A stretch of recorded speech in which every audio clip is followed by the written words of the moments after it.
প্রিয় ভাই বোনেরা, আমাদের গ্রামের অল্প বয়সী কোনো মেয়ে যেমন 9-10 পড়ে, এই ধরনের মেয়ে কিন্তু অনেক সময় প্রেম ঘটিত কারণে পালিয়ে যায়।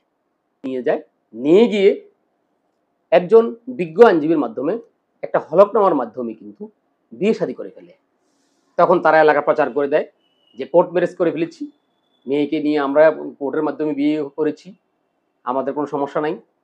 আমরা আজকে কথা বলবো যে কোর্ট ম্যারেজ সেটা করার কারণে ছেলেটা কি রেহাই পাবে কিনা, আর নারী নির্যাতন যে মামলা করেছে, নারী ও শিশু নির্যাতন দমন আইন 2000-এর যে 7 ধারায় মামলা করেছে, তাতে মেয়ে পক্ষ কিভাবে আইনি বেনিফিট পাবে সেই নিয়ে কিন্তু আজকে বিস্তৃত কথা বলবো। আজকে আমি কথা বলবো বিয়ে শাদীর ব্যাপারে। বাল্য বিবাহ নিরোধ আইন 2017 তার কিন্তু একটা বিধান রয়েছে। সেই বাল্য বিবাহ নিরোধ আইন 2017-এর 2-3 ধারা বলা হয়েছে একটা ছেলের বয়স 21 আর মেয়ের বয়স 18, এটা সম্পূর্ণ পূর্ণ হতে হবে। এর কম হলে তাকে অপ্রাপ্তবয়স্ক বলা হবে। তো ছেলের বিয়ে শাদী করতে হলে ছেলের বয়স 21 আর মেয়ের বয়স 18 পূর্ণ হলে তারা একা একা বিয়ে করতে পারবে, এর আগে তারা একা বিয়ে করতে পারবে না। ক্ষেত্রে এই অপ্রাপ্ত বয়স্ক মেয়েকে যদি কেউ প্রেম করে বিয়ে করে,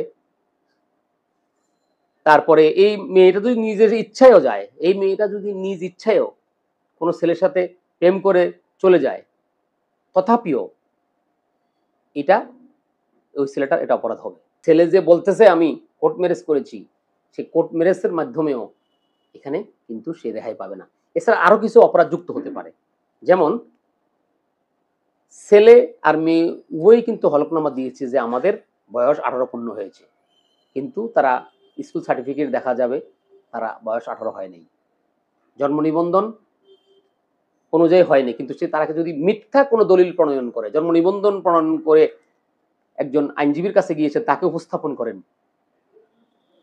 সেটা কিন্তু এই যে দলিল প্রণয়ন করেছেন, সার্টিফিকেট প্রণয়ন করেছেন, এটাও কিন্তু একটা অপরাধ।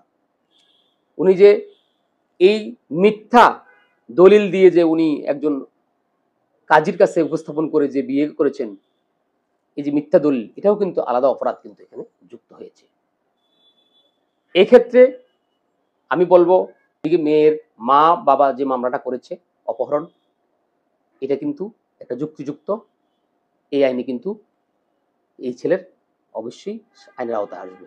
এছাড়াও এই ছেলেটাকে যে পালিয়ে নিয়ে যাওয়ার পর যেই বাড়িতে এই মেয়েটাকে রেখেছে, কোনো বন্ধুর বাড়িতে, কোনো আত্মীয় স্বজনের বাড়িতে আশ্রয় দেওয়া, সহায়তা করা, বিয়ে শাদীর ব্যাপারে সহায়তা করা, বিভিন্ন রকমের উপকার করা, এই মেয়েকে যেহেতু একটা মেয়েকে পালিয়ে নিয়ে আসছে, সবাই জেনে শুনে তাকে আশ্রয় দিলে এই নারী ও শিশু নির্যাতন দমন আইন 2000-এর 30 ধারায় প্রত্যেকেই কিন্তু এই সহায়তার অপরাধে অপরাধী হবেন।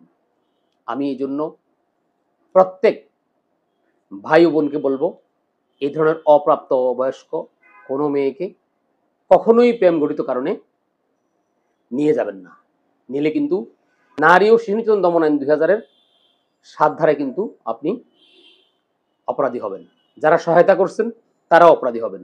সবাই সতর্ক হন, এই ভিডিওটা একটু শেয়ার করবেন, সবার কিন্তু এটি কাজে লাগবে। সবাই ভালো থাকবেন। আসসালামু আলাইকুম।